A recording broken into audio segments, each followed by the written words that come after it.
In this circumstance, I personally feel that Mayor de Blasio, Sharpton, and others like them, they actually have blood on their hands. They encourage this behavior. They encourage protests. These so-called peaceful protests that where people were standing out there saying kill the cops. Well, I hope they're happy because they got what they wanted. And what you're referring to, of course, is last Saturday's protest on the Brooklyn Bridge, the so-called peaceful protest where the protesters yelled, what do we want, dead cops? When do we want it now? We want them now. And then two New York City police lieutenants who were assaulted.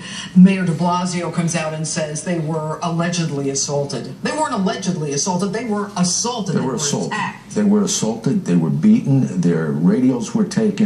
I'm numb. I am numb. And you have to question whether this man, Mayor de Blasio, can actually lead this city. You have to question that. You have to wonder, how can he lead the city? What about Bill de Blasio? Is he the police commissioner for Mayor de Blasio, or is he the police commissioner for the NYPD? He is not the commander-in-chief as I see it. You need leadership in the mayor's office that the men and women of the NYPD are going to respect. And he's a hypocrite. I just watched this press conference. I listened to him now, and I listened to him, I think back 2 weeks ago when he was inciting these protesters, when he was calling the NYPD and other cops around the nation racist. Who was? De Blasio. De Blasio. All right, well, let's talk about the president as well, de Blasio.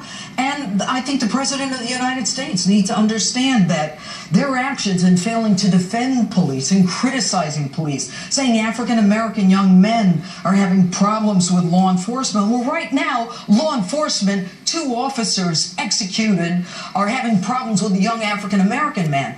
I don't know who's talking about this, but I'm going to talk about it. The 2 of them have undoubtedly created racial tensions that worsens, not betters, the situation for law enforcement. I mean, are police safe in this city? Janine, it's not only the city. It's not only the city. Naturally, we're talking about the city tonight. Our nation's police has been called into question by the mayor and other legislators and political figures around this country over the last 2 months over 2 incidents.